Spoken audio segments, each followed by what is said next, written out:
Tonight we turn to the mystery of success and fulfillment. Do not look to fortune, to opportunity, nor to the favor of men, for these are but fleeting shadows. The root lies only in the state you dare to assume. Every promotion, every denial, every door that swings open or slams shut, these are nothing more than the echo of the image you hold of yourself. Life yields no harvest apart from the self-concept you carry. I will not offer you answers carved by another hand. I will lay before you questions, sharp as a mirror, that you may behold whether you stand already crowned with accomplishment, or still wander as one striving for what is not yet seen. The dawn crowns your triumph.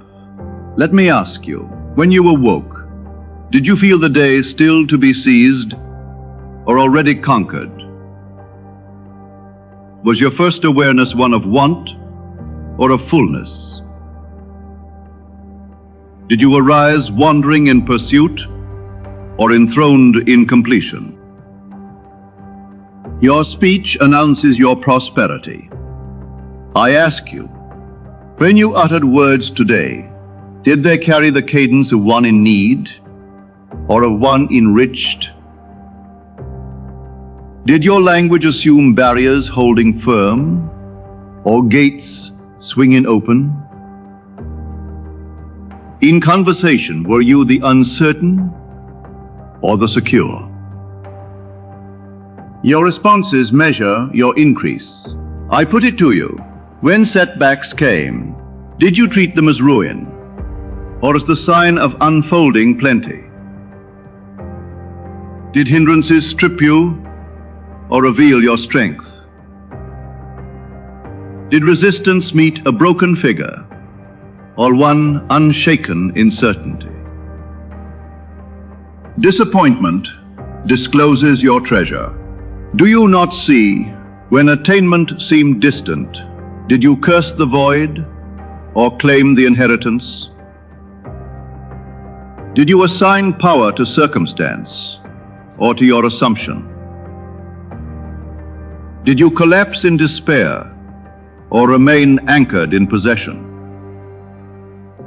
Your inner decree shapes your abundance. Think with me, in isolation.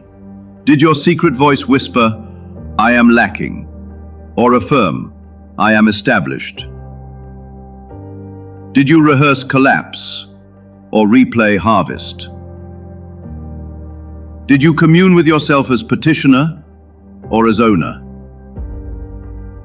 Life returns only what you endure in being. I press you. Today, did you drift again into striving and postponement, or return to the realm of the accomplished? Did you let delay define you, or did you persist in attainment? Before rest, will you lie in suspension, or anchor yourself in fulfillment? Night casts the mold of tomorrow's portion. I demand of you, as you close this day, are you stripped in absence, or robed in triumph? Do you lie down still reaching, or fortified? Which self will you carry into dream, the fractured or the empowered?